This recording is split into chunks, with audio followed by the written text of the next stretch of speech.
ariko nibaguhakanire indaya ziracyariho izo ndaya ziri muri kabari ndagwa singo oya rata ibyo by'uvuga biri mukuri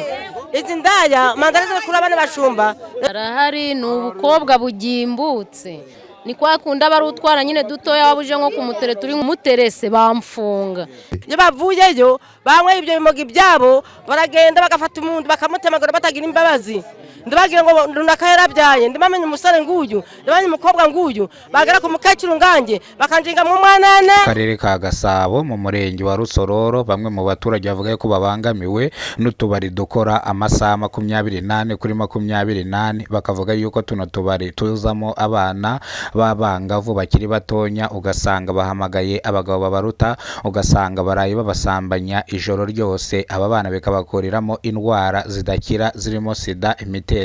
n'izindi ndwara zandurira mu mibonano mpuzabitsina. Abaturage bavuga ko tuno tubari tubangamye ku rugero rwa 90% kubera ko ngo bararabanasakuriza abaturage bateza umutekano muke dore ko abaturage bavuze ko abanyerondo badakora akazi kabo nk'uko bishinzwe ahubwo nabo baba bari hano mwa tuno tubyiniro barimo banywa inzagwa. Bamwe mu baturage bavuga ko zino nzoga akenshi zitemewe n'amategeko harimo inzoga zitwa Muriture, Sinzundongoye ndetse na Kanyanga dore ko ngo bijijisha bakagura urwagwa rusanzwe bakashyiramo n'utubyeri dukenya ariko izi nzoga bakazitsimba ujyatse bakajya kuyimuzanira rwihishwa bakayimuha ugasanga abana b'imyaka 17 kugera ku myaka 20 bari mwa tuno tubari mu masahira saa 2 saa 3 saa 4 saa 5 saa 6 za nijoro ugasanga barimo baranywa inzoga basinze akaguru bakamanitse ku kandi ugasanga abagabo barimo barabasambanya umusubirizo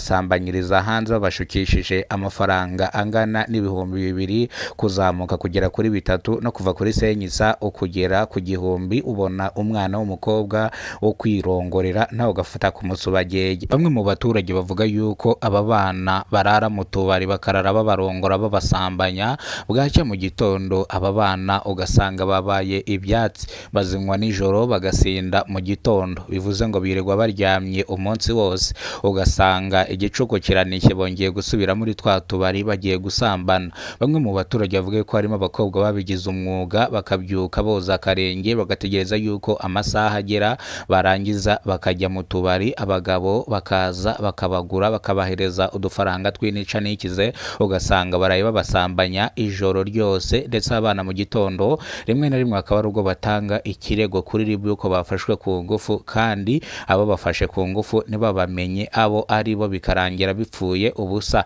Abaturage bo babangamiwe na tuno tubari dukora amasaha 28 kuri 28. Abaturage basabye ubuyobozi ko kino kibazo cya tuno tubari dukora amasaha 28 bakitaho kandi bagaca bano bana bakire batonya mu tubari ndetse bakajya baza bakabasohora mwa tuno tubari dore ko abaturage bavuga yuko irondo ry'umwuga kugira ngo rize gusohora tuno twana tutujije imyaka y'ubukure mu tubari ahubwo usanga bano banyerondo aribo bari kugurira tuno twana kugira ngo nabaze kwifatira ku musubagege. Bamwe mu baturage bavuga yuko tutubari tubaraje inshinga kandi dutuma duteza n'umutekano muke dore ko abanyerondo na gitifu akagari na mutwara sibo bose babize ko tuno tubari tukora mu masaha adakwiye kandi tuno tubari tukaba dutanga ruswa ku buyobozi tukaba ariyo mpamvu tudafungirwa cyangwa bataduhana. Bityo rero abaturage basabye inzego z'ubuyobozi zo hejuru yuko zakwinjira mwino kesi ibera hano abana bakarara basambanwa bamwe bakandura indwara zidakira harimo imitezi na mburugu ndetse na sida ariyo ndwara nyamukuru itajya ikira.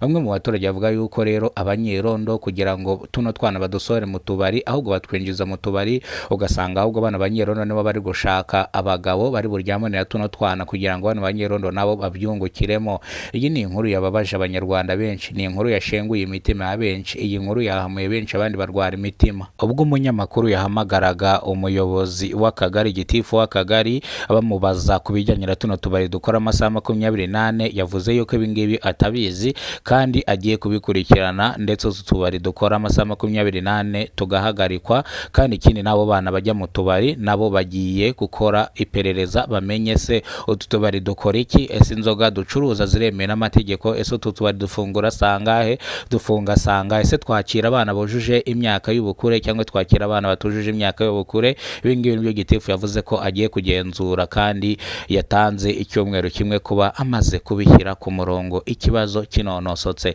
Bamwe mu baturage bavuga yuko gitifu ibyo avuze atazigera bishyira mu bikorwa cyangwa atazabikora, kubera ko n'ubundi iki kibazo asanzwe akizi nubwo akihakanye. Reka dutegereze ibyo gitifu azakora, kuko yavuze ko azabikora. Natabikora ikirego cye tuzakigeza cyangwa iki kibazo tuzakigeza ku rwego rwo hejuru. Ngayo nguko rero reka amakuru yacu tuyasubikira hano. Amakuru nakagaruka niba rwo bwa mbere ugize kubona umuyoboro wa Kidasamura TV Rwanda, ibuka gukora subscribe, ufungura inzogera, uzajya umenya byinshi dukora umunsi ku munsi. Imana ikurinde, Imana iguhe ibyo kurya n'ibyo kunywa, ndetse akazi uri gukora Imana ikube hafi ugakore neza cyane.